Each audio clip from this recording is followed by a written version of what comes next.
Merhaba sevgili izleyenler, Kıbrıs'ın Sesi TV 2020 ekranlarında gündem özel programında Diyalog Medya Grubu Genel Yayın Yönetmeni Sayın Reşat Akar'la birlikte sizlerleyiz. Evet, bugün sağlıkla başlayacağız. Malum hem vaka sayılarında hem ölümlerde dikkat çeken artış var. Bulaşı önlemek amacıyla bugüne kadar pek çok tedbir, önlem alındı ama hem denetimsizlik sebebiyle hem de diğer sebeplerden ötürü başarı sağlandığını söyleyemeyiz. Artık bireysel korunma gerçekten çok daha fazla önem kazandı. Sevdiklerimizi koruyacağız. Risk grubundakiler aynı şekilde. Toplum genelinde bağışıklığın sağlanması için de tabii ki tüm dünyada olduğu gibi bizim de elimizdeki silah aşılamaya önem vereceğiz. Merak ettiğimiz sorular var. Hem karantina süreci hem diğer yine sağlıkla ilgili konularla ilgili.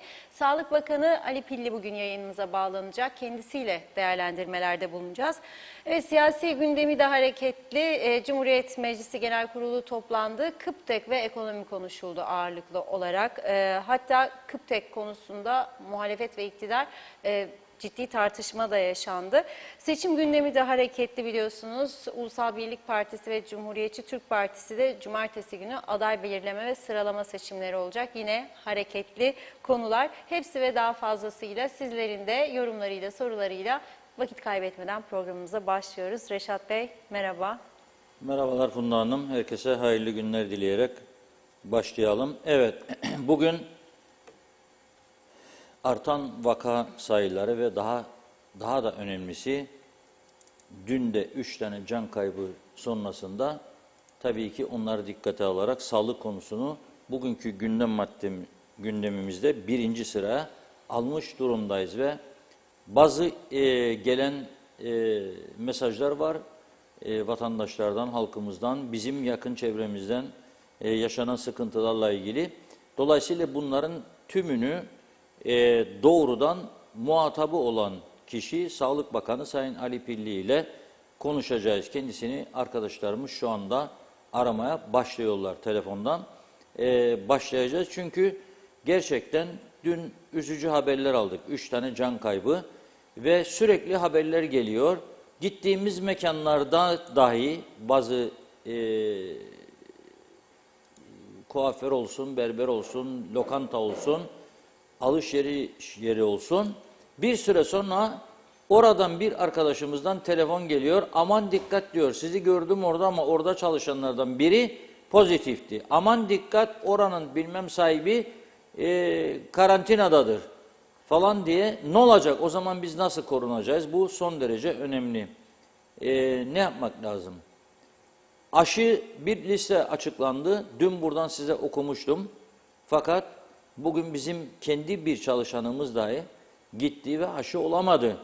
Yakın Doğu Üniversitesi Hastanesi'ne gitti ve aşı olamadı. BioNTech aşısı yok dediler kendisine. Neden yok? Neden bakanın açıklamasına rağmen bunlar bulunamıyor? Dolayısıyla tek taraflı olmasın iddialar diye muhatabı olan Sayın Bakan'la bunu konuşmak istiyoruz. Bir mesaj da karantina otelinde kalanlardan geldi bugün. Oradan Riverside Otel'de kalan ve pozitif vaka olan vatandaşlarımızdan birisi önce yaşadıklarını anlattı ve gerçekten ben o anlattıklarını duyduğum zaman aman dedim kendi kendime, daha çok dikkat, daha çok dikkat, daha çok dikkat ve daha az insanla görüşme, daha fazla mesafe koyma. Bugünden sonra ben bu prensibi kendim içinde uygulamaya başlayacağım. Uyguluyorduk ama daha dikkatli, daha ciddi bir şekilde uygulanmasının şart olduğu ortaya çıktı. 3 gün ben dedi, 3 gün, 3 gece neler çektiğimi bir ben bilirim, bir Allah bilir. Nefes alamaz duruma geldim. Çok kötü durumlar yaşadım, ağrılar şiddetli ve bugün gözümü açtım ama daha kendimi iyi hissetmiyorum. Fakat bugün bizi toplayan hemşire, daha doğrusu oraya gidip konuşma yapan hemşire, yarın süreniz doluyor, evlerinize gidebilirsiniz. Peki PCR? PCR yapılmayacak size denmiş. Şimdi ben bunu buradan söylemek zorundayım. Çünkü ben vatandaşın temsilcisiyim burada. Halkın gözüyüm, kulağıyım, sesiyim. Ben bunu söylemek zorundayım. Farklı bir durum varsa onu da ilgili makama sorarım. O da görüşlerini ortaya koyar. Bana aktaran vatandaşımızın orada kalıp kalmadığını teyit ederek bunu söylüyorum. Hayır, ihbar gelir size de belki birisi sizi işletiyor olabilir ya ciddi olmayabilir. Biz arkadaşlarımız aracılığıyla orada kaldığını da teyit ettiğimiz için bu konuyu gündeme getiriyoruz. Fakat memnuniyet verici bir durum. Orada bizim dışımızda birçok yere telefon açmış olduğu belli ve bu telefondan sonra ne münasebet diyor, ben PCR yapmadan hala daha negatife dönmemişsem, pozitifsem, 5 yaşında çocuğum var, yaşlı annem var, eve gidip onlara da mı bunu satacağım, yapmam bunu diye sesini de yükselterek tepkisini ortaya koymuştu Selvet Hanım. Bunun üzerine konu Sağlık Bakanı Ali Pilli'ye ulaştırıldığını öğrendiler daha sonra ve ikinci konuşmamızda Ali Bey yarın PCR'larımızın yapılacağı haberini gönderdi ve rahatladık dedi kendisi. Onu da aktarmış olayım. Ama neden bunlar yaşanıyor? Yani bir hemşire kimden duyum alıyor da gidip diyor onlara siz PCR yapılmayacak, size evinize gidiniz, süreniz dolmuştur, tamamdır falan. Bunları konuşmamız lazım. Hattımızda mı Ali Pilli Bey? Arıyor acaba? arkadaşlar ama cevap alamadılar şu anda. Evet, biz devam edelim. Tabii meclis var. Evet. Mecliste seçim öncesi sert tartışmalar var, konuşmalar var. Ama bu sağlığı tamamlayalım, öyle bitirelim. Bu konuda daha ciddi bir pozisyona girilmesi kaçınılmazdır. Yani bir hemşire gidip de karantina oteline kalan insanlara size PCR yapılmayacak, yarın tamamsınız, süreniz doldu, gidiniz evinize dememesi lazım. Dememesi lazım çünkü herkesin dediğim gibi evinde 5 yaşında çocuğu var diyor kadın, yaşlı annem var diyor, ben gidip onlara iyileşmediysem bu hastalığı satmak istemem diyor. Ve daha bunun gibi çok şikayetleri var. Ciddi denetimlerin yapılması lazım. Rastgele testlerin yapılması lazım. Artık o duruma geldi ki birçok yerden bu pozitif vakalar çıkmaya başladı. Yani tekrar ediyorum, gidip yemek yiyorsunuz bir yerde, ayrılıyorsunuz, ertesi günü size oradan birisi telefon ediyor, aman diyor dikkat edin, çünkü diyor 2 gün önce oranın garsonu ayrıldıydı, pozitif olduydu falan filan.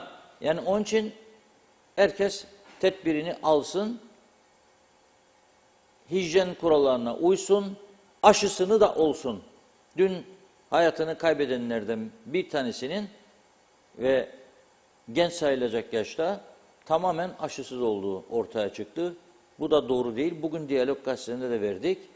Güneyde de 51 yaşında bir öğretmen bir inat, bir murat aşı olmamış ve koronaya yakalandıktan sonra da hastanede tedavi olmayı da reddetmiş ve hayatını kaybetmiş. Bugünkü Diyalog Gazetesi'nin 1. sayfasında var. 51 yaşındaydı. Altta bir haber var, göreceksiniz. Rum öğretmen ve Rum gazetelerinin manşetlerinde yer aldı bu. Biz tabii koronayı manşetlere taşıyamaz duruma geldik. Neden? Çünkü çok ciddi, çok ağır bir ekonomik kriz var önümüzde. Onunla yüzleşiyoruz. Fiyatlar her gün değişiyor. Vatandaşlardan çok ciddi şikayetler geliyor, tepkiler geliyor. Ne oluyoruz diyor vatandaşlar. Her geçen gün ana tüketim maddelerinde de ciddi artışlar var.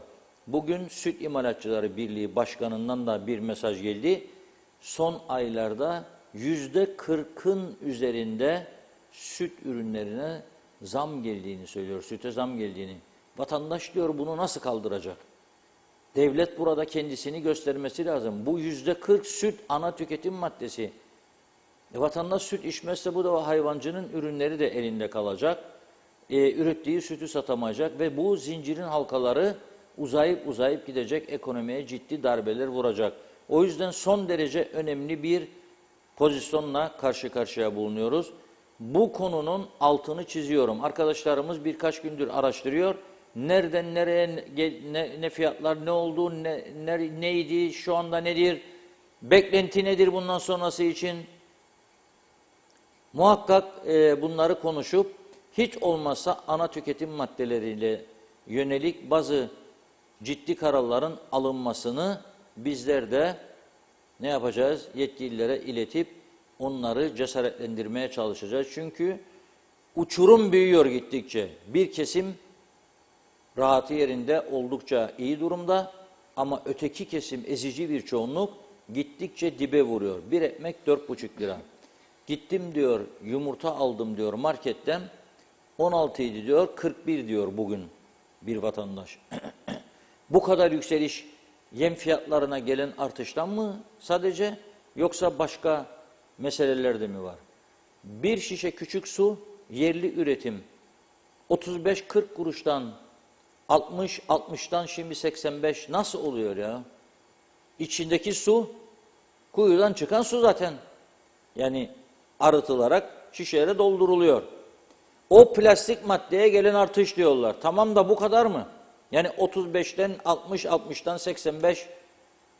Yani bunların yani susuz da yaşayamayacağımıza göre, musluklardan akan suyu da içemediğimize göre bunun bir ciddi oturup devletin ilgili birimleri ticaret odasıyla, sanayi odasıyla, esnaf sanatkarlarla bir toplantılar yapıp sürekli önemli üreticiler, önemli ithalatçılarla görüşmeler yapıp nasıl bu çarşıyı ucuzlatabiliriz?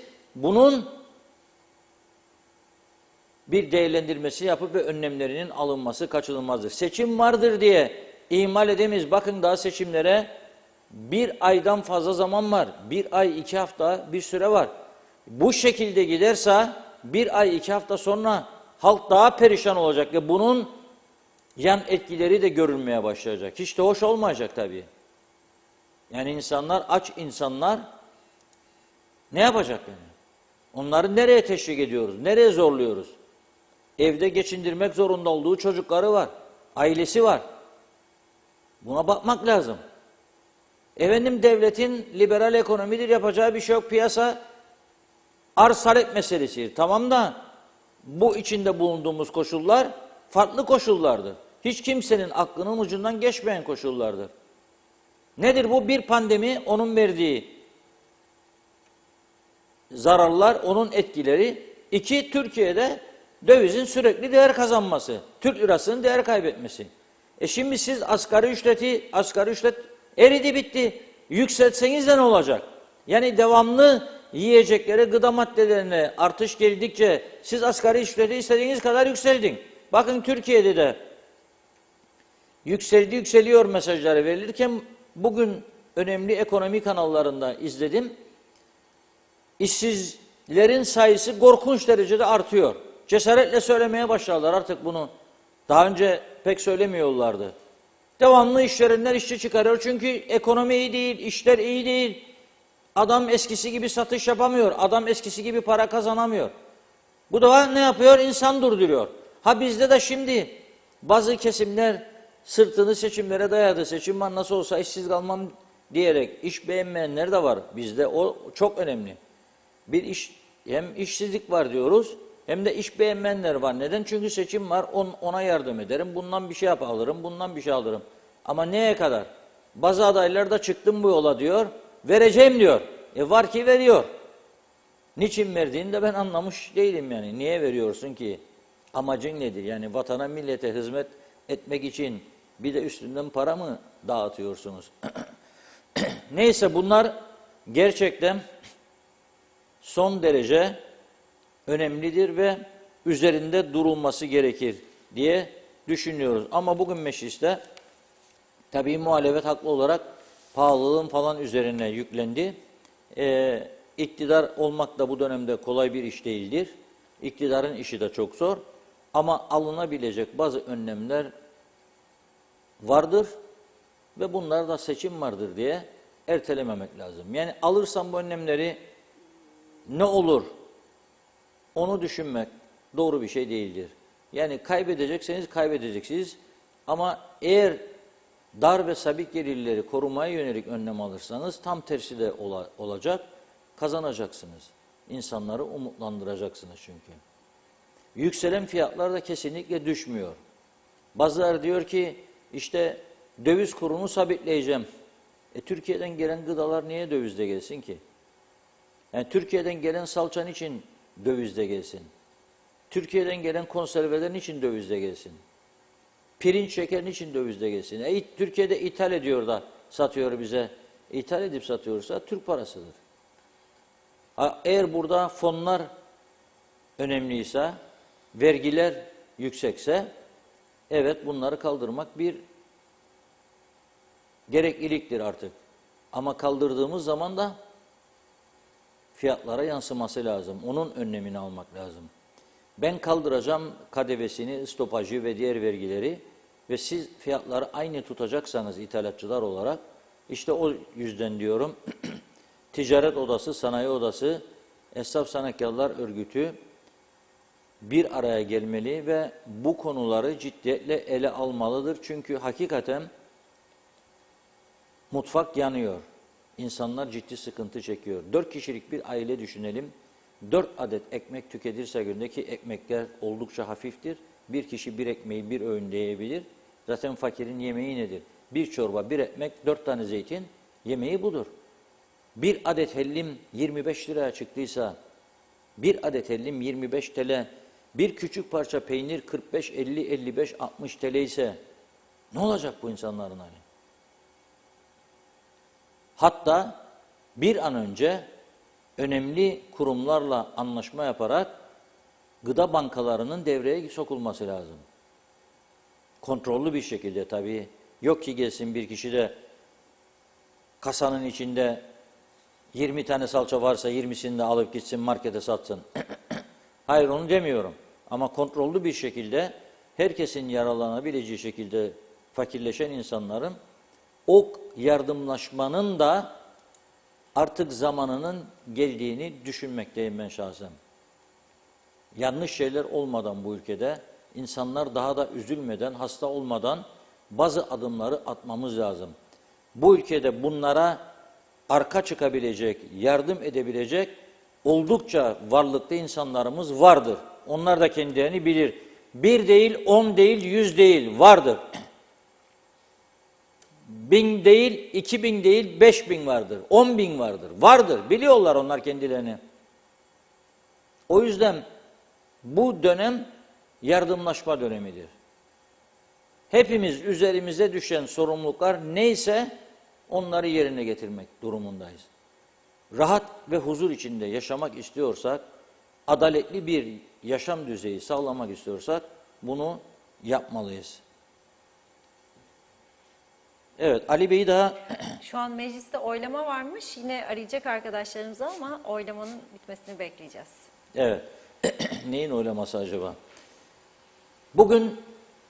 Dün konuşmuştuk ve elektrik kurumuyla ilgili gelişmeleri yeni Enerji Bakanı Sunat Atun'un ortaya koyduğu rakamları gündeme getirmiştik. Bugün de Diyalog Gazetesi'nin manşetinde verdik bu olayı. Elektrik kurumunun içine düştüğü durum, gelmiş olduğu nokta hepimizi derinden düşündürmelidir. Büyük kriz kapıda dedik. Neden kapıda? Düşünün bakalım. Geçen hafta Kıptek'e yakıt getiren gemi Kıptek para bulamadığı için ödesin yakıtın parasını, bir hafta yaklaşmadı limana. Bulun parayı, gemi limana yaklaşsın, yakıtı boşaltsın dediler. Ve Kıptek yönetimi ihtiyaç duyulan parayı bulabilmek için banka gezdi. Sonuçta para toplandı, tahsilatlar da yapıldı bir miktar ve bu para bulundu. Ama 800 milyon borç ödenebilecek bir borç değildi. Ve bu borç orada dururken yeni borcu nasıl karşılayacak bu kurum? Bu çok ciddi bir durumdur. İçine düştüğü durum Kıptek'in şu anda çok ciddi ve her gün, her saat üzerinde durulması ve tartışılması gereken bir konudur. Çünkü elektrik olmazsa hayat da olmaz. Ve kış geldi, kapıya dayandı. Bir de korona salgını artıyor. İnsanlar evlerinde ısınamazsa, karanlıklar altında bir taraftan psikolojik durumlar, işsizlik, parasızlık, mutfak sıkıntısı, borçlar, mahkemelerde davalar, bir taraftan da karanlıkta bir yaşam nelere yol açabilir? Bunu düşünmek lazım. O yüzden bugün bu kadar önem verdik. Büyük kriz kapıdaydık. Gözle görülür haldedir artık. Elektrik kurumu ayda 100 milyon civarında, 120 milyon civarında tahsilat yapıyor. 155-160 milyon civarında, hatta daha da üzerinde harcama yapıyor. Dolayısıyla bu açığı bugüne kadar borçlana kapatmak durumunda kaldılar. Borçlar da büyüdü. Şimdi bankalar geri borçların hiç olmazsa faizlerini istiyor ve sıkıntı tabii burada başlıyor. Bugün mecliste hatta oturumun kesilmesine neden oldu bu konu. CTP Genel Başkanı Tufan Eroğlu, Enerji Bakanı Sunat Atun'un dünkü açıklamalarını gündeme getirdi ve ben diyor dün açıklamalarını diyor Sunat Bey'in diyor dehşetle dinledim diyor. Kötü yönetim Kıp'taki diyor bu durumlara düşürdü diyor. Bakanın zam yapılmazsa Kıp'tekin hangi durumda olacağını belirterek Başbakan Faiz Sucuoğlu'nun da akaryakıt konusunda son dönemde yaşanan sıkıntılarla ilgili bizden önceki hükümet halletmeliydi diyerek kendisinden önceki UBP hükümetini eleştirdiğine dikkat çekti bugün mecliste.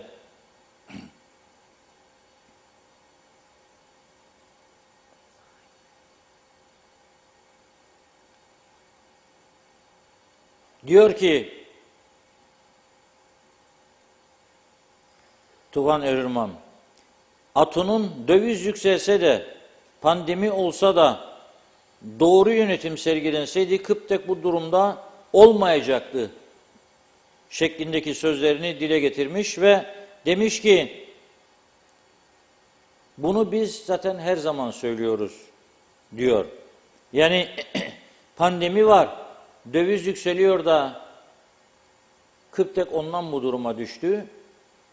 Olmamalıydı diyor şimdiki Enerji Bakanı da. Tufan Bey de diyor ki biz zaten bunu her zaman söylüyoruz diyor.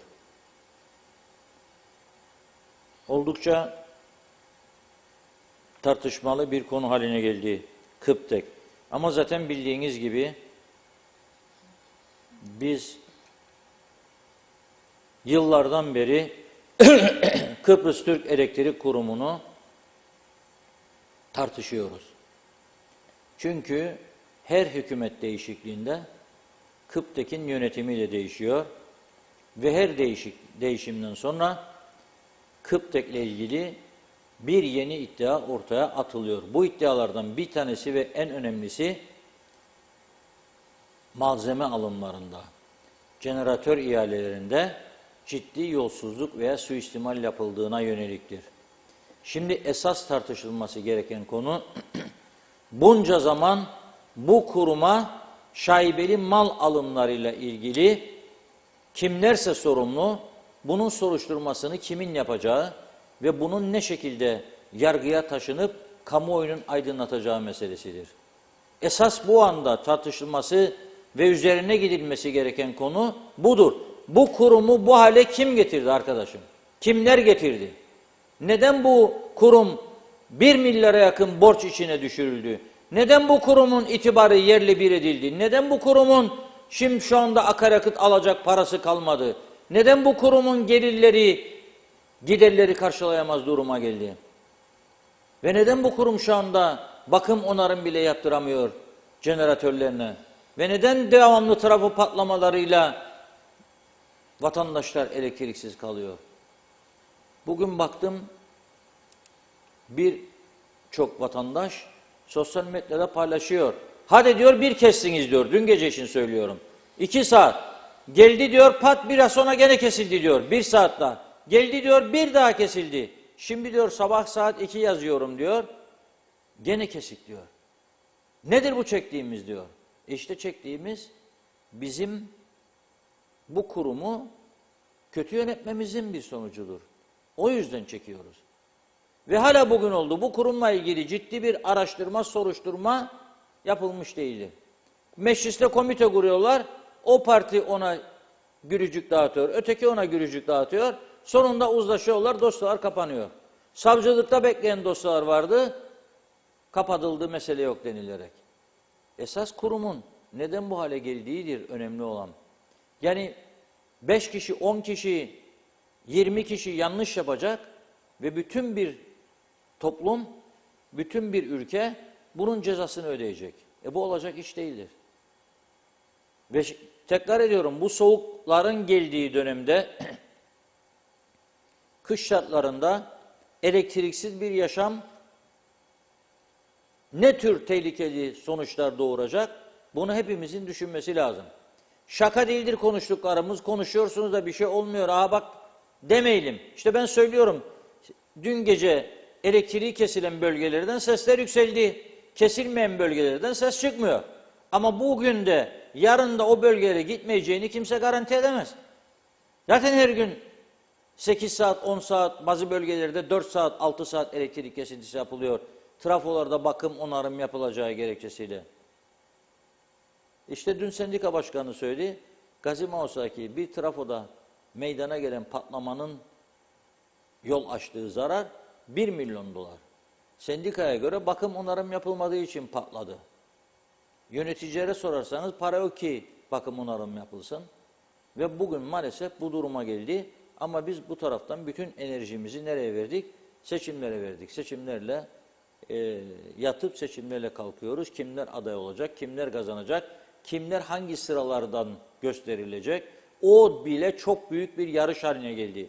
Beni 3'ten koymazsanız kabul etmem, 4'ü istemem, 5 olmaz, 1'dir, 2'dir.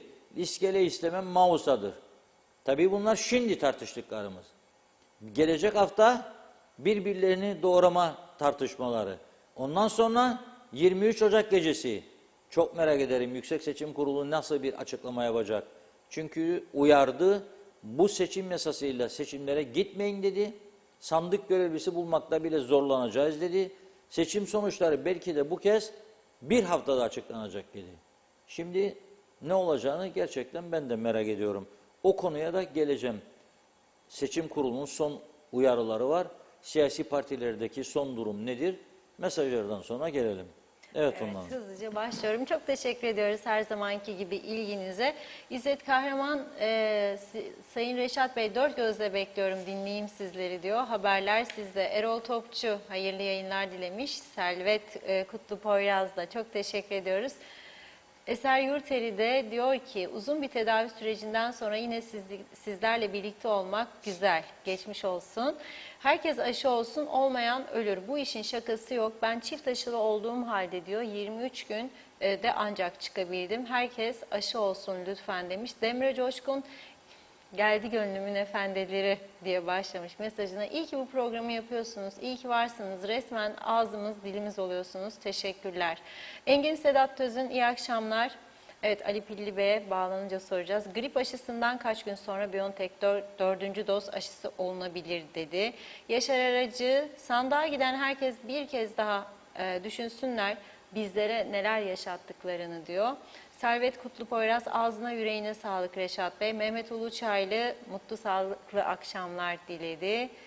Mehmet İnancı da hoş vakitler, hayırlı yayınlar olsun, koronasız sağlıklı günlere.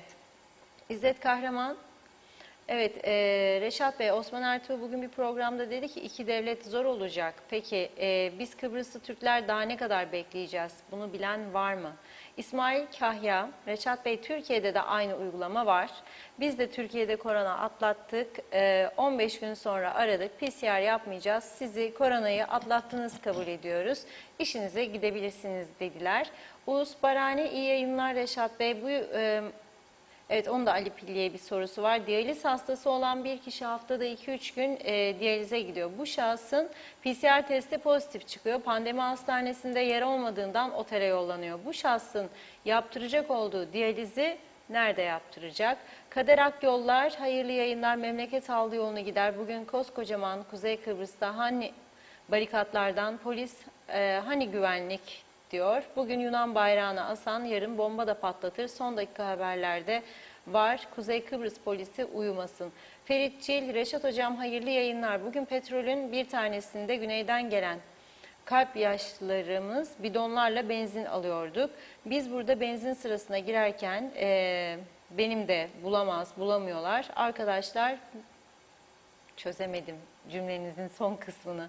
İsmet Ezer, soda 7 liradan 15'e çıktı demiş. Ercan Ergün, etten sütten vazgeçtik, ekmek alamıyoruz.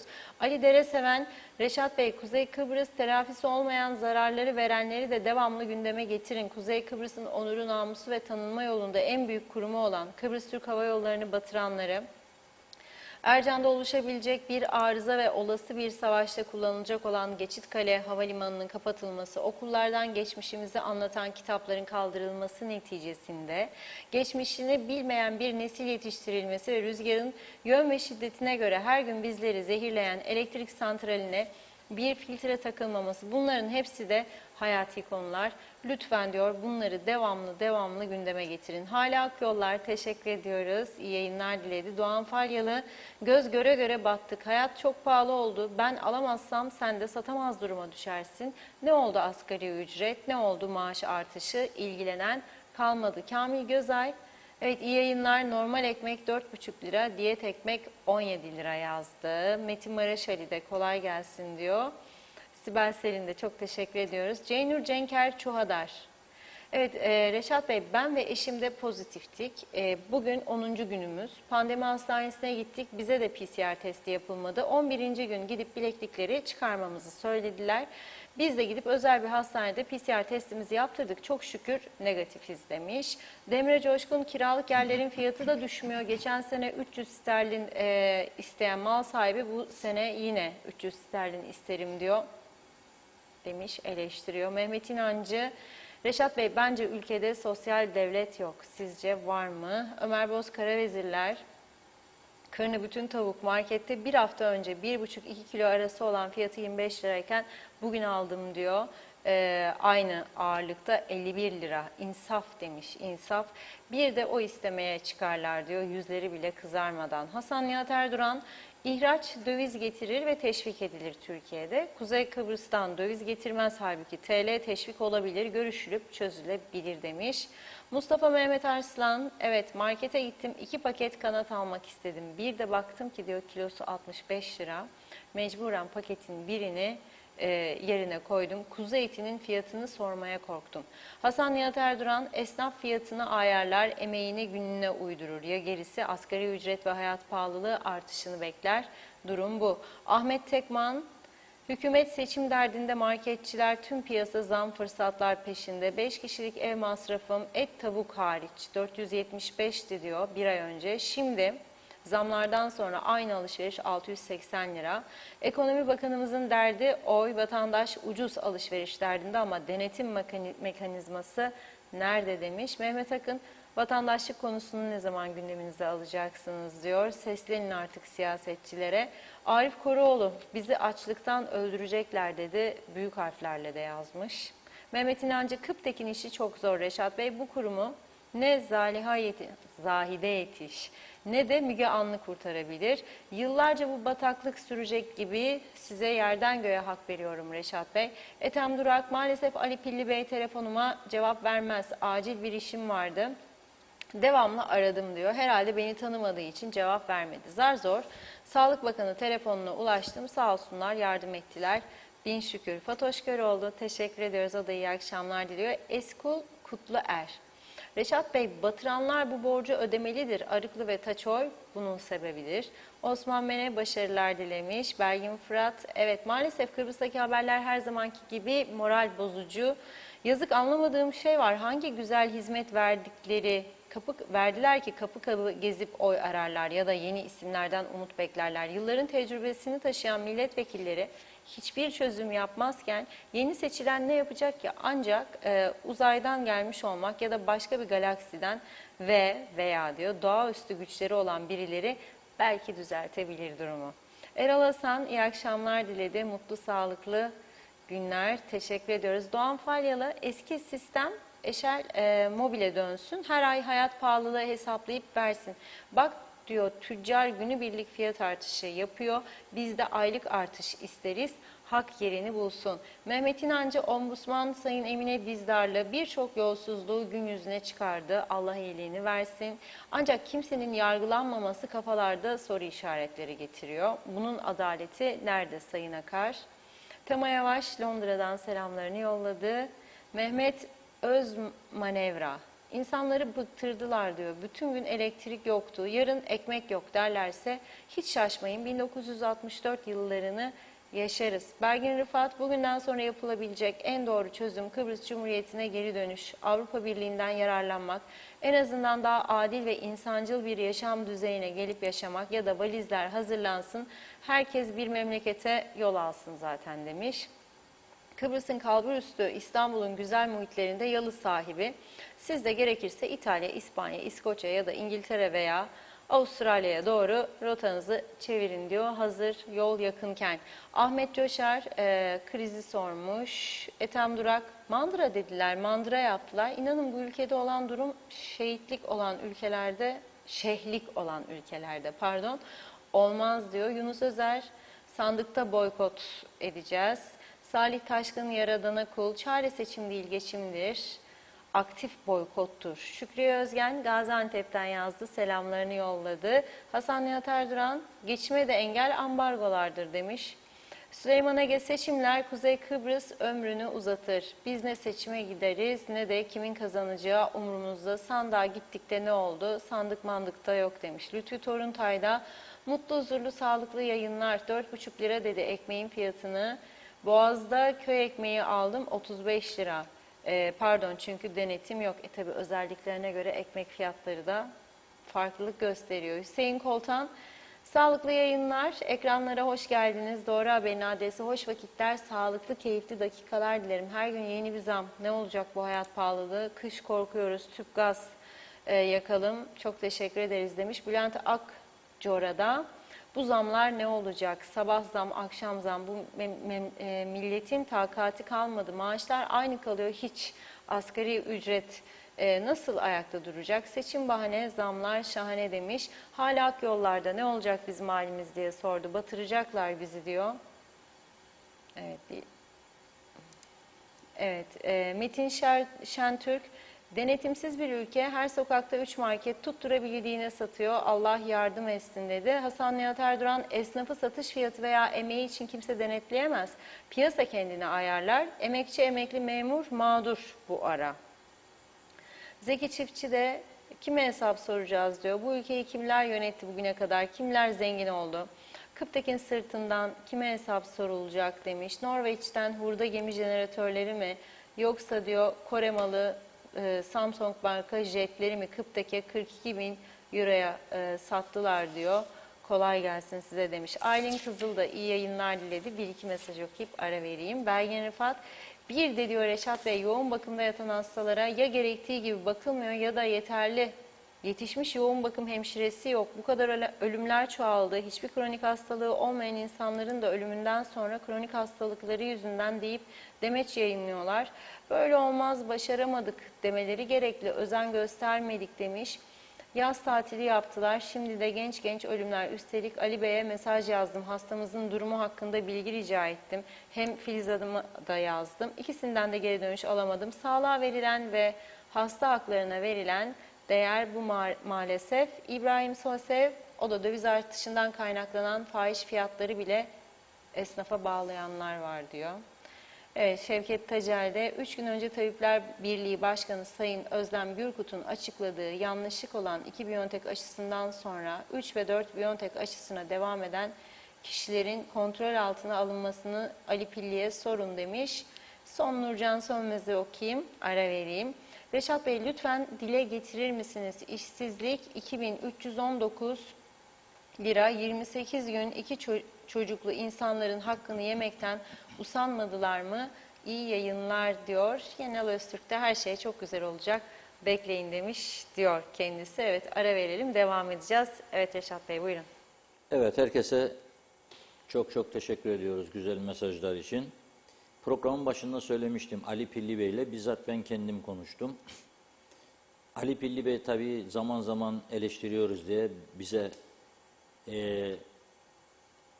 kırgın gibi öyle hissettim konuşmasından. Ama siyasete giren insan kırılmaz. Bak, siyasete giren insan kırılmaz. Ondan önceki Sağlık Bakanı Ünal Üstel'le 30 yıllık arkadaşlığımız vardı ve Ünal Bey'i birlikte fuarda aşı merkezini de açtık. Önerimizi anında kabul etti. Gittik birlikte açtık. 2 doktorumuz orada gönüllü olarak hizmet verdi. 3 hemşiremiz. Ama gün geldi, saat geldi. Ünal Bey'i çok sert bir şekilde eleştirdik. Bu bizim görevimizdir. Kişilere karşı hiçbir art niyetimiz yoktur. Herhangi bir siyasal bağlantımız, uzantımız yoktur. Bizim mesleki anlayışımızda kendimizi yetiştirdiğimiz disiplin çerçevesinde kim isterse olsun en yakınımız bile yanlış yaptığı zaman eleştirmek ve doğruları söylemek, doğru yolu göstermek görevimizdir. Bu ülke yanlış siyasi düşüncelerden çok çekmiştir.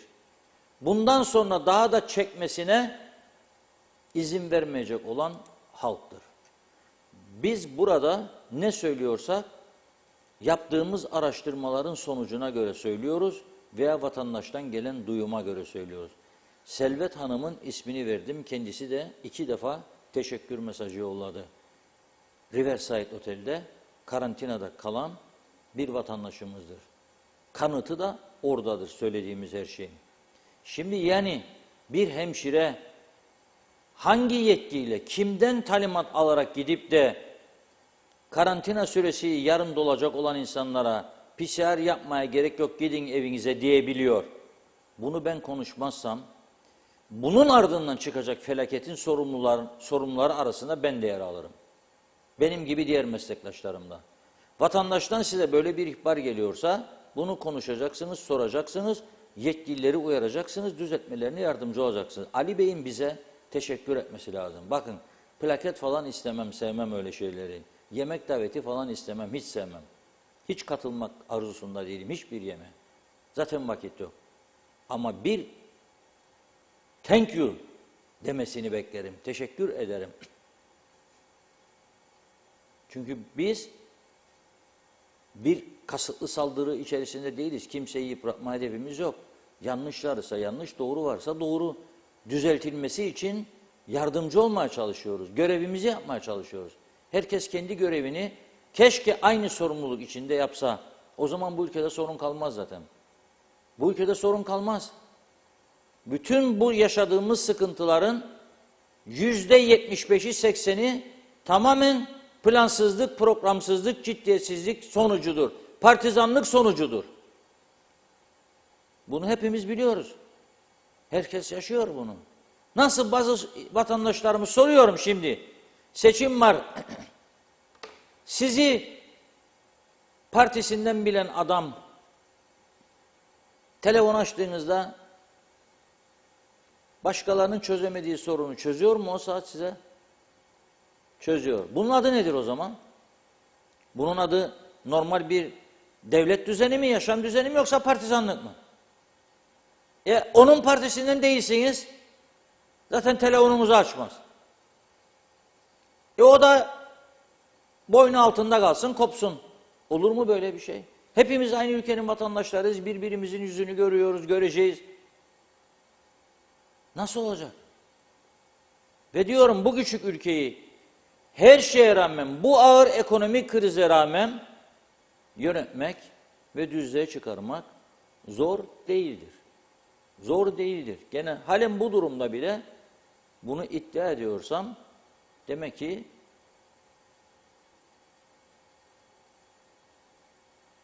yapılmış çalışmalar var, düşünceler var, araştırmalar var, basit hesaplamalar var. Sonuç ortaya çıkar zaten. Şimdi gelelim süt ürünleri İmalatçıları Birliği Başkanı Mustafa Başlar Bey'in açıklamasına az önce bahsetmiştim. Bakınız bu çok önemli. Ben neye önem verin bir vatandaş olarak sizin gibi? Hemen her evde çocuk vardır. Hemen her evde yaşlı vardır. Neye ihtiyacı vardır? İyi beslenmeye. Doktorlar öyle diyor. Bağışıklık sistemini yükselteceksiniz diyor. Omega 3'e dikkat edin. Omega 3 balık. Dün bir balıkçı arkadaşım dedi ki yerli balık 340'a kadar çıktı dedi.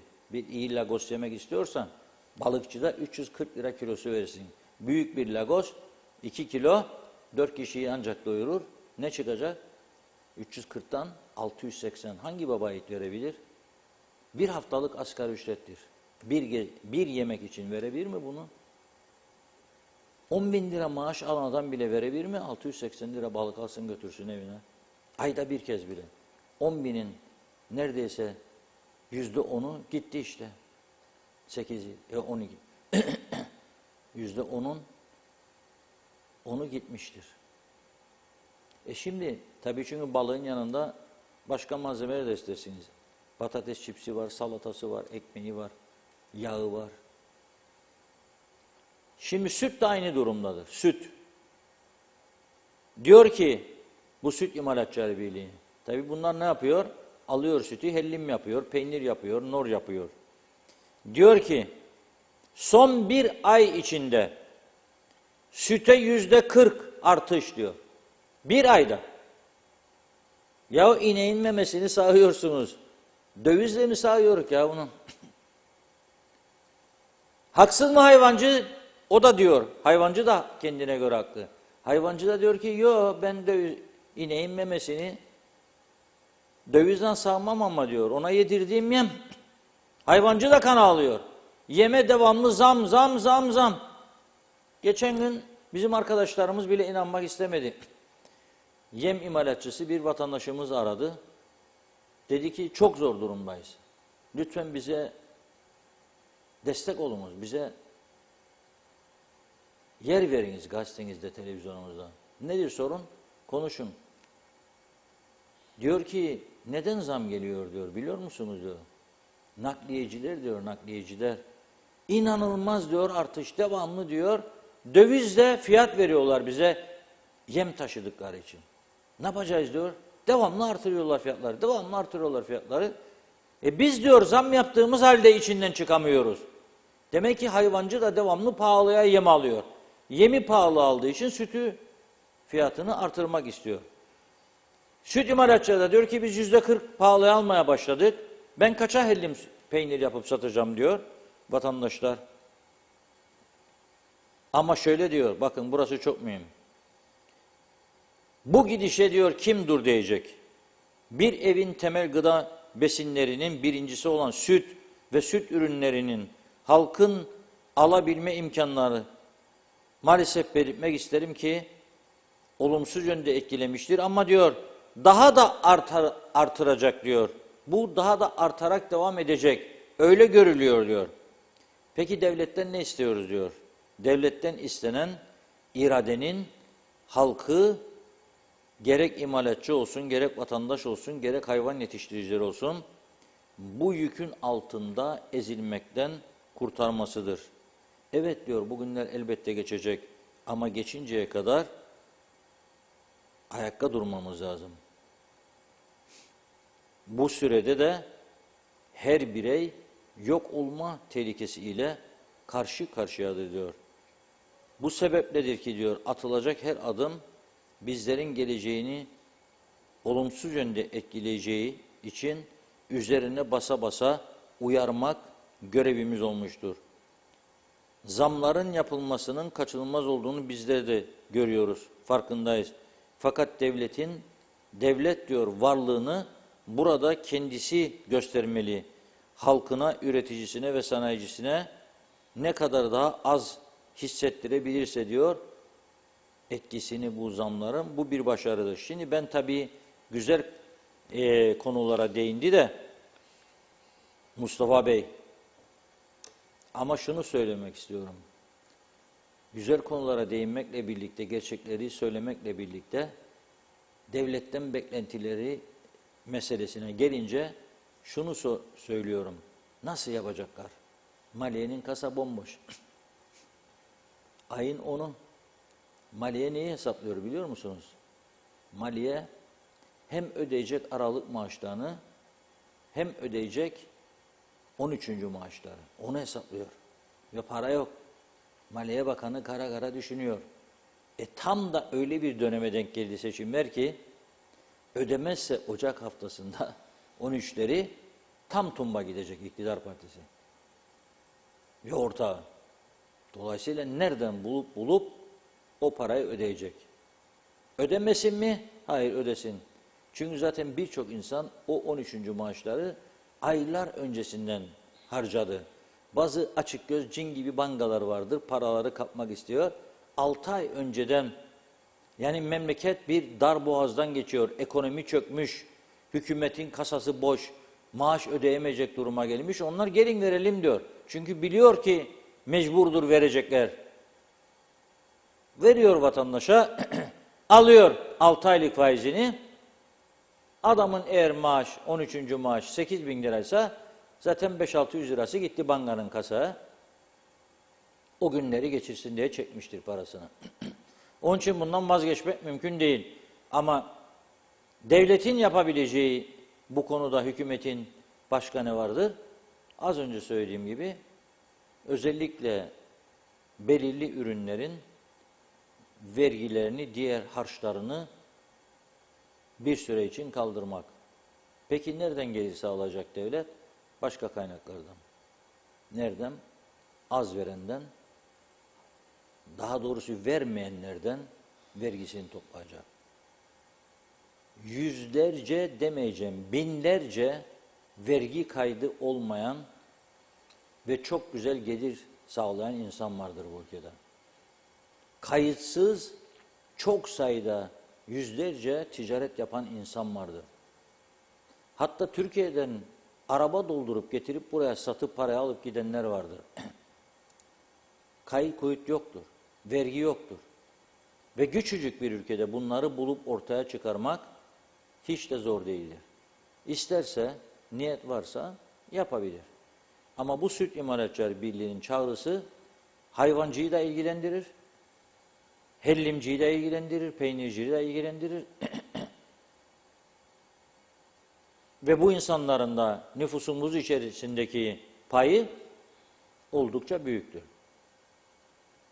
Dolayısıyla seçim var diye bazı konuları 23 Ocak'tan sonra bırakalım demek doğru olmaz. Çünkü 23 Ocak'tan sonra bıraktık demek zaten bu seçim sonuçlarının 23 Ocak gecesi veya 24'ünde 25'inde sonuçlanabileceğini hiçbirimiz tahmin etmiyoruz değil mi? Aday olanlar da tahmin etmiyor. Bile bile giriyorlar bu seçime. Bile bile. Doğru Yüksek Mahkeme Başkanı uyarmıştı diyorlar. Ne yapalım? Ne yapalım değişmeleri madem boynumuz kıldan ince girecek. Niye değişmediler? 3-5 kişinin çıkarcığı için, bölgecilik için değişmediler, bıraktılar. Şimdi de ne olacak biliyor musunuz? Baraj altında kalanlar veyahut da çok kötü sonuç alanlar diyecek ki falan bölgede sandıklarda çalma oldu. Çünkü 7 gün, 6 gün sandıklar gece kapanacak, sabah açılacak. Tekrar seçim kuruluna itiraz, sandıkların sayımı yandık demektir. Ocak sonunu rahat bulur bu iş. Daha sonra Şubat'ta hükümet kurma meseleleri, hükümet kurulacak, program hazırlayacak, mecliste okunacak, güven oyu alacak. Gitti mi Şubat'ta yandık demektir. Yandık. Sonra zaten Haziran'da da yerel seçimler var. Ne diyecekler bize, bilir misiniz? Cizmeleri çıkarmadık daha diyecekler. Cizmeler duruyor. Hedef şimdi 28 belediyenin 8 tanesini ele geçirmek mesela. Ya 18 tanesini. Aynen bu. Kendimiz çalıp kendimiz oynuyoruz. Farkında olmadığımız konuda budur. Hiçbir kimse bu bizim yaptığımız bu siyaset oyuncuğunu, bizim sergilediğimiz bu siyaset oyuncuğunu hiç kimse ciddiye almıyor, hiç kimse dikkate almıyor. Sadece yanımızdaki komşular alay ediyor bizimle. Bunlar diyor nasıl iş ya? Her sene hükümet kurallar, bozarlar. Sistemlerini değiştirmezler. Federasyon isterler, başkanlık sistemidir federasyon. Ama kendileri başkanlık sistemine karşı çıkarlar. Kendileri için. Bunlar nasıl bu kadar tutarsız ve karmaşık bir siyaset anlayışına sahip değiller? Federasyon istiyor, dönüşümlü başkanlık istiyor. Yani başkanlık sistemini evet diyor. Ama kendi tarafımızda çözüm olmadığı sürece başkanlık sistemi yok diyor. Olmaz diyor. Diktatörlüktür diyor. Tamam devam edin bu şekilde. Özür dilerim. Devam edin. 2 parti mi, 3 parti mi Allah bilir. Seçimden sonra göreceğiz. Bu arada Gezi şirketinin yapmış olduğu bir araştırma var. Anket, yeni anket. Yarın sabahleyin açıklayacakmış. 4 gözle bekliyoruz bakalım. Nasıl sonuçlar çıkacak? Hangi parti ön sırada, hangi parti 2'de, hangi parti 3'te? Aradaki mesafeler ne? Baraj altı var mı? Seçime katılmayı düşünen, boykotu düşünenlerin oranı kaçtır? En mühimi. Çünkü sosyal medyayı iyi takip edenler bilecek ki son günlerin ana konusu boykot tartışmaları. Sola oy vermiş geçmişte bazı kişiler diyor ki boykot diyor. Ötekiler de diyor boykot yaparsanız faşizme geçit vereceksiniz diyor. Federasyon tam tumba olacak diyor. Bu tartışmalarla geçiyor günler şimdi. Demek ki fazla yapacak iş de yok. Herkes birbirini bu şekilde karalamaya çalışacak. Herkes birbirini küçümseyecek. Herkes kendini büyütecek. Siyasetin yarattığı sonuçların neticede acısını da vatandaşlar kendileri çekecek. Başka gündem maddemiz yokmuş gibi. Koronayı unuttuk. Her taraftan ciddi mesajlar gelmeye başladı. Ölümler arttı. Bakınız daha önce ölümü bırakın bir tarafa. 1 yıl öncesine gidelim. İnsanlar ne kadar değişiyor değil mi? 3 tane vaka sayısı 3 olduğunda ya 5 kıyametler kopardı. Kapadın da kapadın, kapadın da kapadın. Şimdi 3 tane ölüm var. Kimse kılını oynatmıyor. Kimseden ses yok. Bu nasıl bir anlayış? Bu nasıl bir yaşam düzeyi? Gerçekten ben anlamakta zorlanıyorum. Buyurun Funda Hanım. Evet, başlıyorum mesajlara. İzzet Kahraman'ın mesajında kalmıştım yanlış hatırlamıyorsam. Reşat Bey, ambargoyu biz yaptık. Federe devleti feshettik. Kuzey Kıbrıs'ı kurduk. 85 yıl sonra yedik ambargoyu. Bilen bilmeyen konuşur demiş. Mehmet İnancı, Reşat Bey size samimi bir sorum olacak ama lütfen cevaplayın diyor. Neden siyasete girmediniz? Neden halkın umutlarını boşa çıkardınız? Sizin gibi insanlar ülke yönetiminde yer almazsa bu ülke nasıl düzelecek diye sormuş. Raif Erdal teşekkür ediyoruz. Necdet Mavigözlü, Kuzey Kıbrıs, Birleşik Afrika, Pakistan Cumhuriyeti'nden hayırlı günler, iyi yayınlar diledi bizlere. Evet, Şevket Tacel, damacanalar bir sene önceki damacana ama suyumuz 8 liradan 12 liraya çıktı. Aytaç Bey, Allah kolaylık versin demiş. Bu ülkede yaşayan insanlara sadece çile çekmek için mi geldik? Yeter artık. Bugün diyor Çile Bülbülüm şarkısını çalar mısınız? Saygılarımı arz ederim demiş. Evet, bakıyorum. Zahit Abbasov Azerbaycan'dan selamlarını yolluyor. Çok teşekkürler. Ferit Bey, Ferit Ergün. Reşat Bey, bir ricam var. Eski adaylarına lütfen sorar mısınız? 21 senedir niçin hal yasası geçmiyor? Nasıl gidecekler tarımcıya, ne yüzle gidecekler demiş. Fatih Kaplan da iyi yayınlar diledi. Yenal Öztürk, Haftalık zam yapılmadığı haftalar üzüntüden uykum kaçıyor. Lütfen sizden ricam yetkililerden haftalık zamları lütfen diyor pazartesi günleri sabah yapsınlar. Mehmet İnancı demiş ki Reşat Bey'e ileteyim.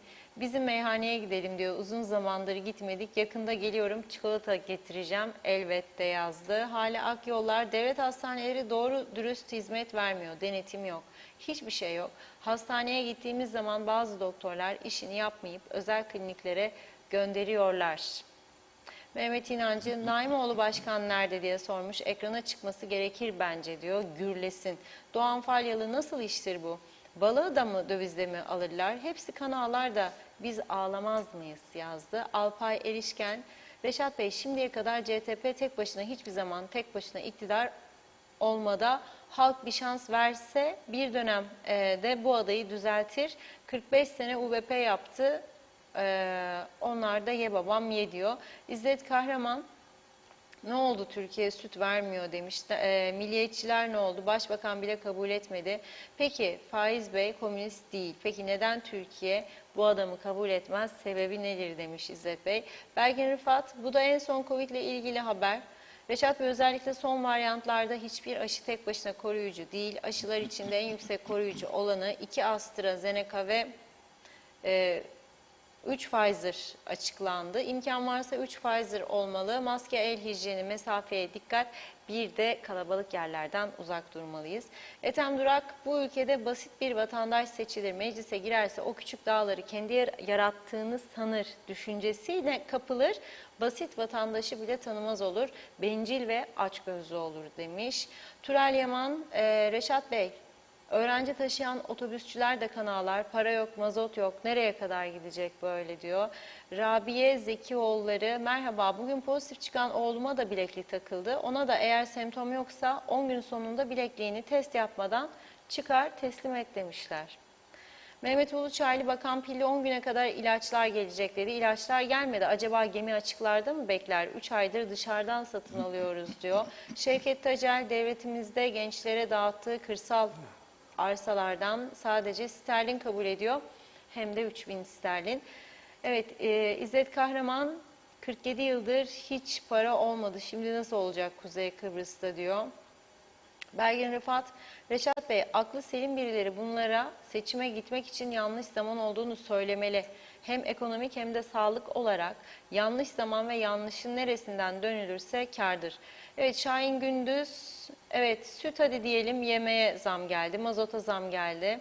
Bir ay önce balın kilosunu 40'tan alıyordum. Şimdi 80 lira. Rakamlar abartısız bana pazarlarken de %100 doğal yerli malı. Bunun neyine zam geldi? Sen niye yaptın diye zam sordum ama cevap veremediler. Vedat Özkan, Türkiye'de benzin ve mazot 10 lira oldu. Trafik %25 rahatladı. Mehmet Özmanevra, üreticileri tüccarın kucağına atan zihniyet, greyfurt ürün fiyatı 1,60 kuruş, limon fiyatı 1,20 kuruş, 1 lira 20 kuruş. Gel de üretim yap. Her şeye iğneden ipliğe %100 zam yapılırken Sprovex bu fiyatları açıklıyor. Hani üreticiyi koruyacaktı demiş.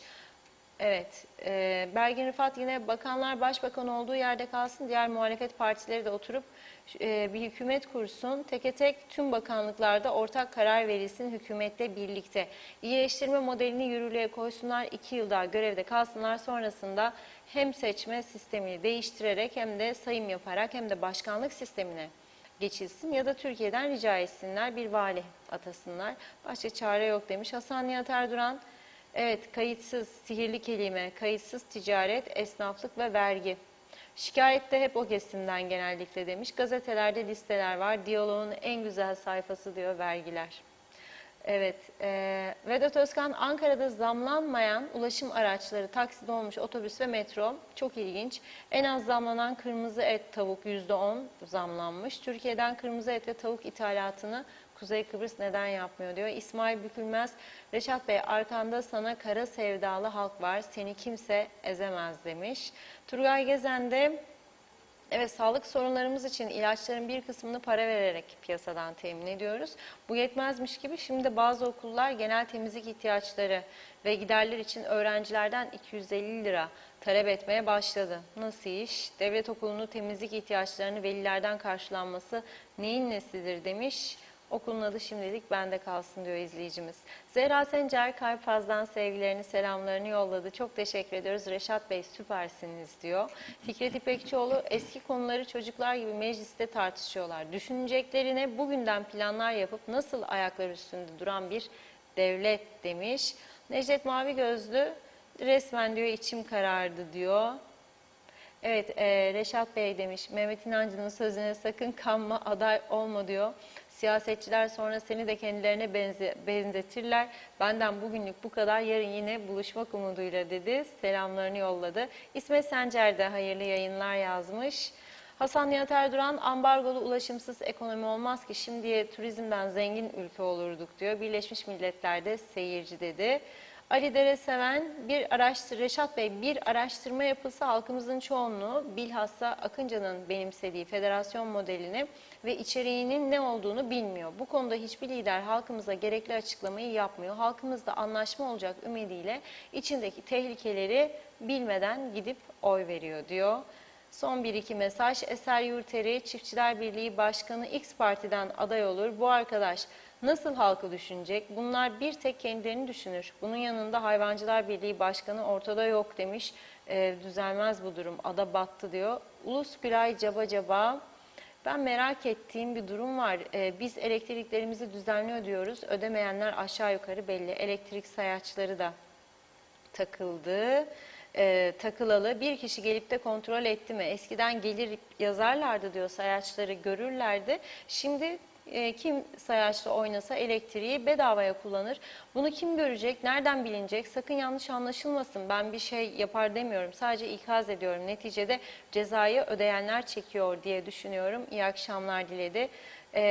Taner Şah kendim ettim kendim buldum. Cem Karaca demiş. Sözer Hasan KKTC Forever Reşat Bey diyor.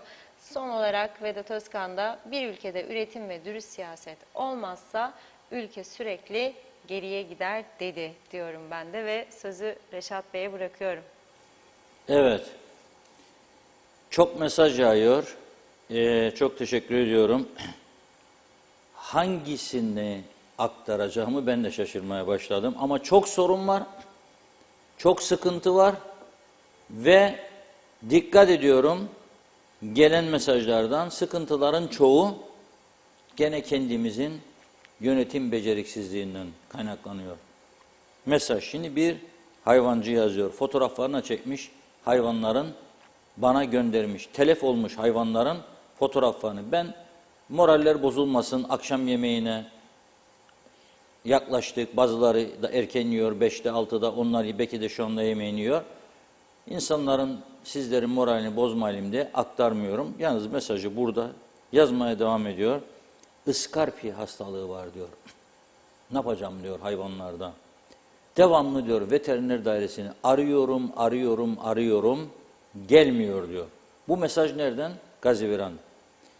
Veteriner dairesi niçin vardır? Yoksa bütün oradaki üst kademeyi de mi seçim gezilerine götürüyorsunuz? Nedir?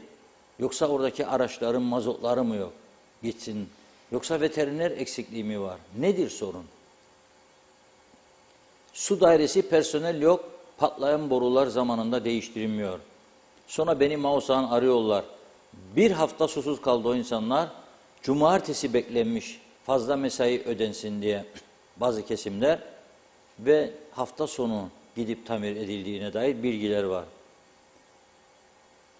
Gaziveren'daki diyor ki ben veterineri getiremem, hastalık var. Karpaz'dan 2 gündür fotoğraflar geliyor, mesajlar geliyor. Orada da başıboş sokak köpekleri hayvanlara musallat oldu. Gidip öldürüyor ağıllardan. Kimse de bu işin üzerinde durmuyor.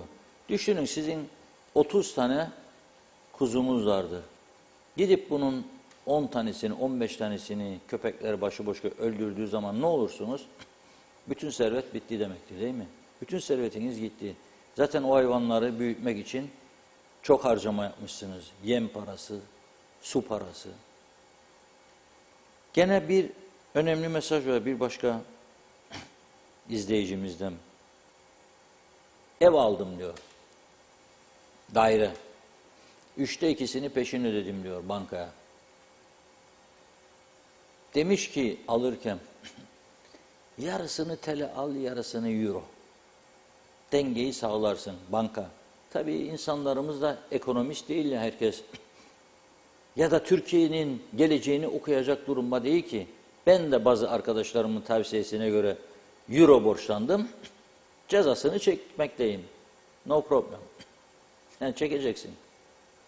Ama normal vatandaşa sen diyorsun öyle al öyle al. Almış. Şimdi evin artık son bir yılı taksitleri bitecek. Euro gelmiş 15,5'a. Nasıl ödeyecek bu adam? Nasıl ödeyecek?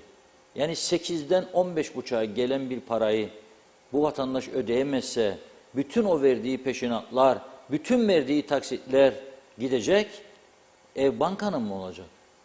İşte bu konularda devletin sen madem ki bana diyorsun ki benim malım varsa kiraladığımda bunu istediğini 12 TL'den hesap etmek zorundayım ve vatandaşa diyorsun 12'den vereceksin ha buna. Bu borçlu insan için de bir tedbir düşüneceksin. Oturup konuşacaksın. Bir tedbir düşüneceksin. Kuru bu gibi durumlarda biraz aşağı çekmeye zorlayacaksın. Taksitlerin süresini uzatacaksın. Bu insanlar ne yapacak? Çaresizlik içerisinde. Çaresizlik içerisinde. Gene yazıyor izleyicimiz. Diyor ki bizim çocuğa da bileklik taktılar diyor. Okulda korona oldu. 10 gün sonra bilekliği çıkarın tamamdır. Getirin verin buraya.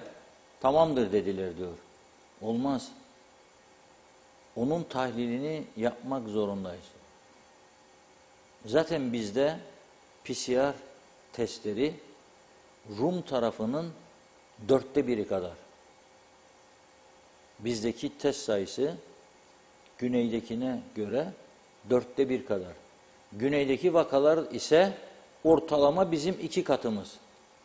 Ama düşünün siz biz 4 kat artırsak PCR testinin sayısını, mevcut rakamı da 4 ile çarparsak Rumları 2'ye katlarız. Durum ciddidir.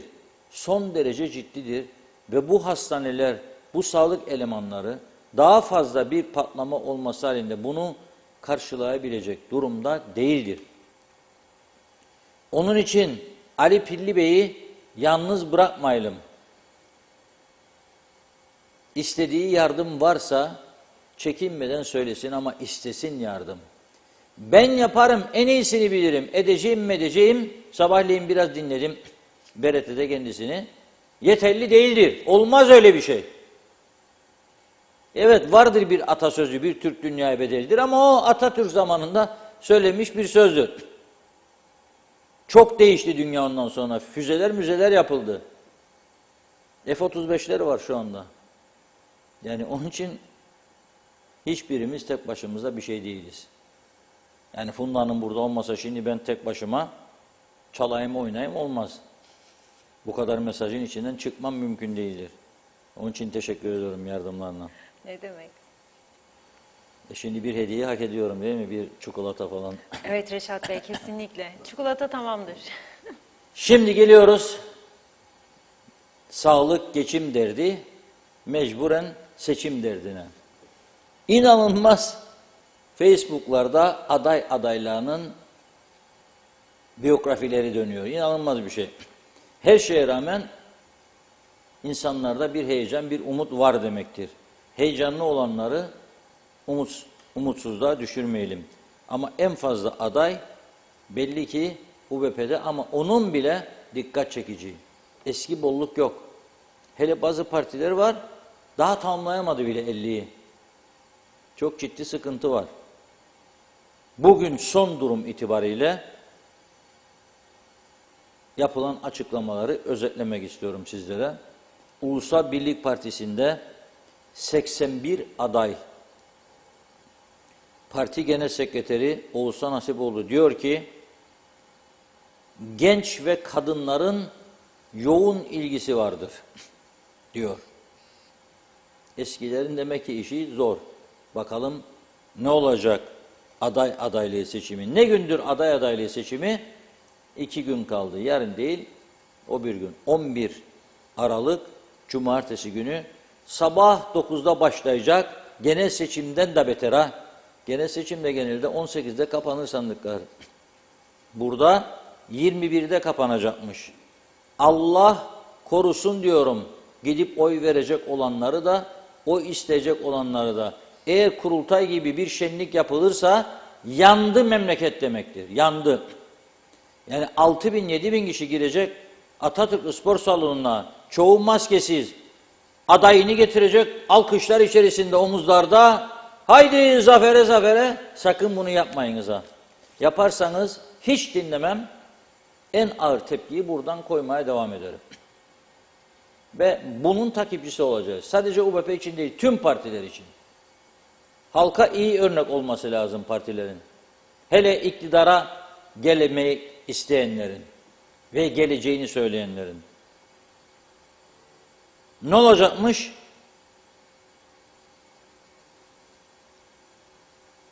UBP'de 81'den 40 seçilecekmiş. 10 kontenjan adayına da yer verilerek 50 kişi liste tamamlanacakmış. Kontenjan adaylar 11 Aralık'tan sonra açıklanacakmış. Son güne kadar heyecan. CTP Genel Sekreteri Erdoğan Sorak'ın diyor ki, biz sadece diyor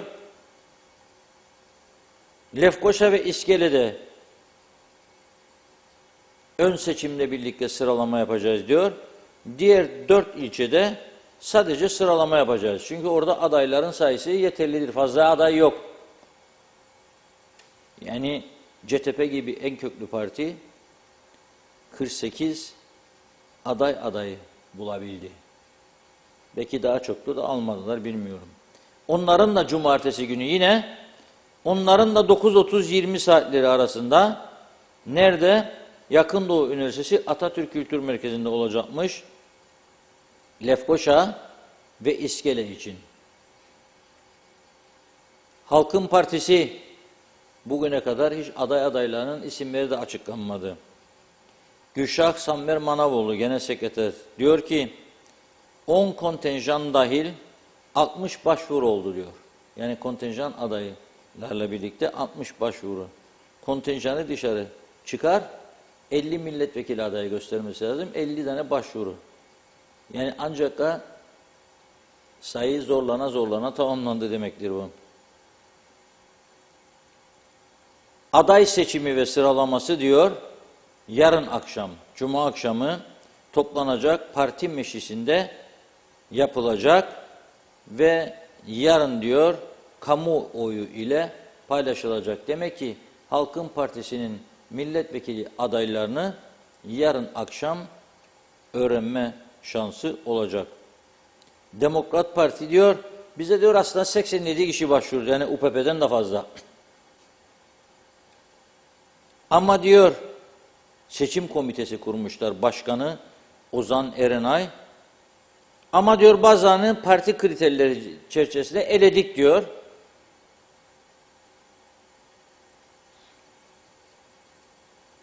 Demek ki geri kalanlar diyor 12 Aralık Pazar günü 11 ile 20 arasında sanayi odasında yapılacak seçimle 40 aday belirlenecek diyor. 10 tane de başkan kontenjanı listeye eklenecek, 50 olacak. TDP'deki durum nedir? Genel Sekreter Halil Hızal diyor ki, adaylık başvuruları devam ediyor diyor. Yarın sona erecek. Allah yar ve yardımcınız olsun. Kolay değil 50 adayı bulmak. Bir de onlar bölündü. TDP var, TKP var. Bir de Çakıcı Bey'in partisi var. Adaylık ve sıralama seçimi diyor. 12 Aralık Pazar günü 10 ile 16 saatleri arasında Lefkoşa'da Paradise Park'ta yapılacak. Başvuru sayısı ve kontenjan adaylarıyla ilgili açıklama daha sonra yapılacak diyor. Bu arada Halkın Partisi'nden bahsederken söyleyeyim. Daha önce Ulaştırma Bakanlığı da yapmış olan Tolga Atakan aday olmayacağını bugün sosyal medya paylaşımıyla duyurmuş oldu. YDP'ye geliyorum.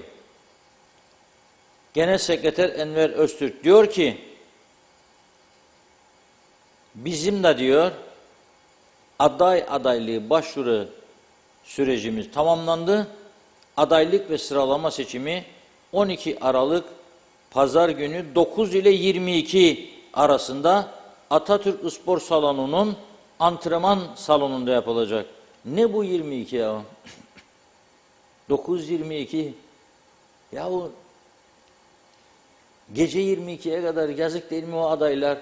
Zaten 5-6 kişi elenecek. Hepsi o 5-6 kişinin kim olacağını belirlemek için insanlar o saatlere kadar UBP'nin 21, sizin 22, ötekinin 20-30. Yapmayın böyle ya. Neyin seçimini yapıyoruz Allah aşkına? Herkes göstermek istiyor. Ben en güçlüyüm. Bak saatler yetmedi bana. Bu kadar saat çünkü böyle. Taşucu Belediye Başkanı da oradan güler bize bıyıklarının altından. Nedir ama diyor bunların yaptığı diyor. Taşucu Belediye Başkanı. İddia ediyorum. İlk feribot seferi başladığında ilk giden insanlardan biriyim. Çok da kötü bir yolculuk yapmıştık. Yerlerde yatıyordu arkadaşların çoğu. Götürdüler basını gösterisine. Gittik nereye geldik kardeşim dedim ben. Ormanlık bir yere geldik. Limanı yok, bir şey yok. Zorlana çıktık karaya. Gezdik, hiçbir şey yok. Ne otel ne motel, hiçbir şey. Kıbrıs sebep oldu. Oraları gelişti, kalkındı. Her giden yolcudan para aldılar. Vergilendirdiler. Sonra devletin belediyelere katkıları da. Bugün Taşucu iddia ediyorum Girne'den daha güzel yer oldu. Çünkü belediye çalışıyor. Bir belediye bizden daha iyi bir yer haline getirdi orayı. Bizim burada herkes karışıyor. Kimdir Girne Limanı'nın sorumlusu diye soruyorum. Bir kısmından turizm sorumluymuş. Bir kısmından çevre sorumluymuş. Bir kısmından bayındırlık ulaştırma sorumluymuş. Bir kısmından belediye sorumluymuş.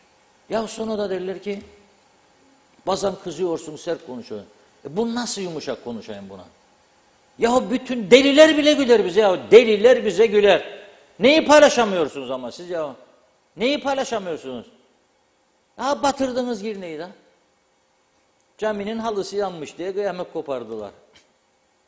Neyse bana bugün bir köyden de Savaş arkadaşım dinliyordur bizi şimdi. Fotoğraflar gönderdiler. Bizim sorumluluğumuzda olan yerler vardır. Bakın 74'ten sonra aldık. Savaşta sonsuza dek bizim olacak diye bir şey yoktur. Aldatmayalım kendi kendimizi. Önümüze fırsat geldi. Satın alalım.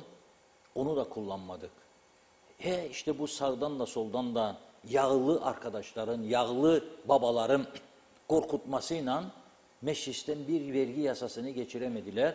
Geçiremedikleri için de Türkiye'de vermeyeceğim size madem siz elinizi taşın altına koymuyorsunuz dedi. Ve bugün kuzeyde kalan Rum mülkleri hiç olmazsa ezici bir çoğunluğu Türkleştirilmiş olacaktı 10-15 milyar dolara. O da yapılmadı. Onun için bundan sonraki süreçte hiç kimse ne yapayım ayağından vururum gelirse Rum düşünmesin bunu. Uluslararası hukuk diye bir kural var. Ben verme taraftarı değilim alın da gidin. Ama satın almayı çok destekledim ve yegane yasal yol buydu. Kullanmadık. Ciddi düşünmedik. Halkı da yanlışlığa sürükledik. Ne vereceğim? Ne vereceğim be sen dedi. Ne vermeyeceğim? Yani benim olabilmesi için vermem lazım. Ama caminin halısı yandı diye kıyamet koparanlar lütfen ya bir geçsinler. Bize emanet edilen savaş sonrasında dini yerleri ve mezarlıkları bir geçsinler. Ben üzüldüm bana bugün gelen fotoğrafları görünce çok üzüldüm. İnsanlık adına. İnsanlığın Rumu, Türk'ü, İngiliz'i, Almanı yoktur. İnsan insandır. Her insana saygı göstermek zorundayız. Fotoğrafları göstermeyeceğim. Diyor ki Yeniden Doğuş Partisi 69 tane adayımız var. Onlar da 90'mışı da 69'a düşürmüşler. Benim partimin 900 bin tane adayı vardır. Hadi bakalım. 900 bin. Nüfus 300 bin. İnanır mı bana birisi? Delirdi bu adam diyecekler. Kandırmayalım kendimizi. Çok ciddi durumlarla karşı karşıyayız. Gerçekten.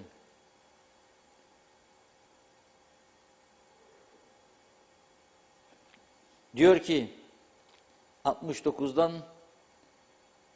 40 seçilecek. 10 tane kontenjan diyor. Lefkoşa Lisesi'nde 1. 2. 5. 7. Mausa'da 1. 5. 7. Girne'de 3. 5. ve 7. kontenjan olacakmış. Genel Başkan Erhan Arıklı Mausa bölgesi 1. sıra. Genel Sekreter Enver Öztürk Lefkoşa bölgesi 1. sırada kontenjan adayı olacakmış. Arşivler vatan imdadına, Mehter Marşı sahaya, 900 bin aday olsa ne güzel olur. Güney'le birleştirirsek 1 milyon nüfus, gene 900 bin olmaz. Çünkü 18 yaşın altındakileri aday yapamayacağımıza göre. Ama ben diyorum bütün Kuzey Kıbrıs 18 yaş üstü hepsi aday olsun. Herkes milletvekili ilan edilsin. Herkes bakan ilave edilsin. Matbaalar işsizdir şu anda. Çalışsınlar, kart vizit bassınlar. Parası olan dağıtsın biraz sağa sola. Kazanacağım diye falan. Son mesajlarla tamamlayalım. Birkaç mesaj var, bir de soru var. Mehmet İnancı diyor ki Reşat Bey soruma cevap vermedi. Size siyasete girmemenizle ilgili bir sorusu vardı. Şimdi cevaplarım kısaca. Tamam. Şengül Emina bizlere bir şey olmaz demiş. Evet bakıyorum. Vedat Özkan da Kuzey Kıbrıs'ta erken seçimler ve koalisyonlar çıkmazı sokuyor. Kasada para yoksa, ekonomi bozuksa siyasiler neyi yönetecek? Kuzey Kıbrıs halkının sağlıklı düşünmesi lazım. Esma Nazmiye Hanım da iyi akşamlar, iyi yayınlar diledi bizlere. Çok teşekkür ediyoruz. Evet bakıyorum. Vedat Özkan benim anlamadığım seçilen vekiller kasıtlı olarak meclise gitmiyor. Halkı meclise temsil etmiyorlar. Yasalar yapılmıyor. 3 ay süper tatil, 20 bin lira maaşı sonuç. 1,5 yılda bir erken seçim, böyle ülke yönetilmez dedi. Ahmet Halil de iyi yayınlar diliyor. Evet bakıyorum. Altan Karakuş da, evet Ünal Kaptan da iyi yayınlar diledi. Evet zannediyorum tamamladım. Zahit Abbasov ısrarla Azerbaycan'dan bize selamlarını yolluyor emojilerle birlikte. Evet Ertan Ziya, sıra yok, kanun yok, herkes şikayetçi, herkes memnun. Sistem değişmezse hiçbir şey olmaz. Kadrolu dairede otur, iş yapma, ay sonu maaş al. İş yapan veya yapmaman mühim değil. Hangi büyük iş adamı işçisine verdiği paranın vergisini verir? 1000 sterlin vergi verir, asgari ücret gösterir. Ben bunu İngiltere'de biliyorsam Kıbrıs'ta onlar bilmez mi demiş. Evet bakın diyor, devlet televizyonunda da 2 kişi 1 kişiyle röportaj yapıyor. O yüzden başa geleni seçeceksiniz dedi. İsmet Ezer Facebook bile para kazanır, sponsorlu tanıtım çok demiş. Günay Şeher'le evet kimin kime gücü yetiyorsa bu ülkede vur Adalı'ya dedin. Bütün bu söyledikleriniz bizi bu hale getirdi. Daha ne söyleyelim diyor. Evet baktım. Refik Ali Sayar'da güzel yurttan bahsedin demiş. Ateş yandı. Mehmet İnancı bu vekillerin hakkından muskalarla Abdülaziz gelecek diyor. Altın Karakuş'ta asıl öyle caminin kapısını Suriyeli yaktı, ortalığı berveriye verdiler. Benim arabayı yaktılar, bir tanesi ne oldu demedi demiş. İşleri şov. Ayşe Hanım'ın bir mesajı vardı ama tabii gitti. Telef olan hayvanlarıyla ilgili mesajı vardı. Evet mesajlar bugünlük bu kadar. Noktalıyorum burada. Evet Reşat Bey. Bir iki özelden gelen var. Otellerde diyor çalışan 80 kişi görevlerinden durdurulmuş. Ne olacak halimiz diyor. Turist maalesef yok. Otellerde gelir yok. Ve bu sadece çalışanlarla ilgili bir sorun değil. Bütün piyasayı çok olumsuz yönde etkileyecek olan bir durumdur. Üzgünüm. Bir izleyicimiz de diyor 11 yıldır diyor. Hal yasası geçtiydi geçeceydi mecliste beklerdi ne oldu diyor. Kenan Akın Bey eski bakanımız diyor ki 200 milyonluk ilaç çöpe atılıyor ve insanımız diyor şimdi ilaç bulamaz diyor. Suçlu yok mu diyor. Sayıştay ve savcılık, Mali polis nerede diyor. Bastırılmış durumda bence. Bastırıyorlar. Aman aman aman seçim var. Seçimler bitsin. Kurultay vardı daha önce. Şimdi kurultay bitti 1 yıl sonunda.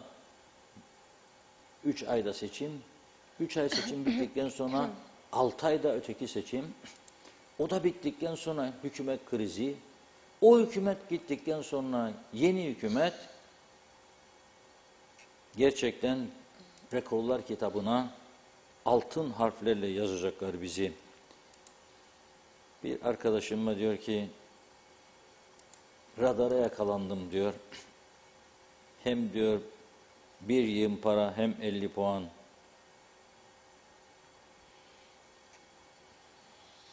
Ne yapayım üzülme. Radara yakalanmamak için basmayalım.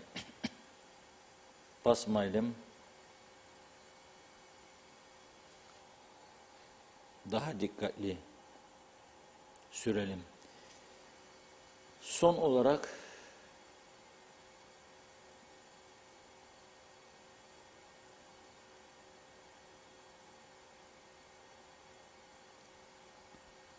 Mehmet Bey'in sorusunu cevaplayayım. Neden olmadığımı zaten aşağı yukarı yani siyasete girmediğimi daha önce anlatmaya çalıştım kısaca. Gene aynı görüşteyim. Şartlar değişmiş değil. Şu anki mevcut konjektürde düşüncelerimi benim hayata geçirebileceğim bir parti göremiyorum zaten. Biraz umutlandıklarım var mı? Vardır ama bir insan bir yola çıkarsa bir şeyler yapmak için çıkmalı. Yapabileceğime inandığım işleri yapamayacak olduktan sonra ne anlamı var? Sonra çok sevdiğim bir mesleğim var. Sıfırdan yarattığım bir kurum var. Televizyonuyla, gazetesiyle, matbaasıyla, radyosuyla. Dolayısıyla en güzeli mesleği sürdürmek. Böylece bütün halkı eşit bir şekilde kucaklamanın daha doğru olduğunu düşündüğüm için böyle bir yola çıkmadım. Bunu da açıklarken doğru bir karar verdiğim inancındayım. İyi, temiz insanlar inşallah göreve gelir ve inşallah bundan sonraki süreçte daha etkili çalışma yaparlar. Ama partilerin de kendilerini toparlaması lazım. 40 sene, 45 senenin anlayışıyla gitmez bu iş. 100 kişilik parti meclisi oluşturacaksınız ve ülkenin yararına olacak bir konuyu gündeme getireceksiniz. 100'ün içinde 3 tane 5 tane adam bile dağıtırım partiyi deyip tepki gösterdiği anda sizin hayati bir projeyi uygulama şansınız yoktur. O zaman ne olursunuz?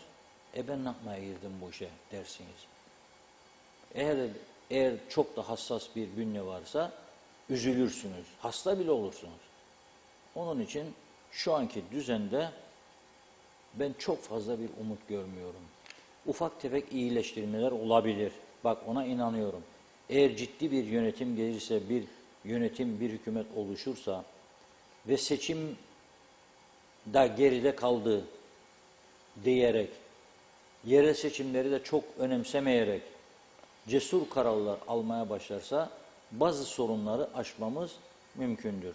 Mesela işte az önce söylediğim gibi 200 milyonluk ilacı çöpe atacağım ve ben bunu soruşturmayacağım. Meclis komitesi diyecekmiş iki taraf, iki büyük parti. O da öyle, o da öyle. İşte onun için kalsın. Yani çok da net bilgi yok elimizde demişler. Ne bilelim tam da tespit edemedik 200 milyon mu nedir? 200 milyon değil 20 milyon olsa ne fark eder? 2 milyon olsa ne fark eder? Vatandaşın parası değil mi bu? Bizim vergilerimiz değil mi bu? Niye yapamadınız? Sonra vergi toplamaları lazım. Vergi listeleri bizde yayınlanıyor. Ben de üzülüyorum. Bazı siyasete şu anda aday olanların da isimlerini görüyorum. Çok altlarda. Olması gerekenler buradayken masanın altında yuvarlanıyor arkadaşlar. Ne getireceğim bana sen? yarın milletvekili olduğum ya bakan olduğumda diye düşünüyorum. Evet, çok teşekkürler bugün için de. Yarın Cuma mübarek günü, inşallah hayırlı haberlerle karşınızda oluruz. Teşekkür ediyoruz. İnşallah biz de size çok teşekkür ediyoruz ve programımızı bugünlük burada noktalıyoruz. Yeniden görüşünceye dek hoşça kalın.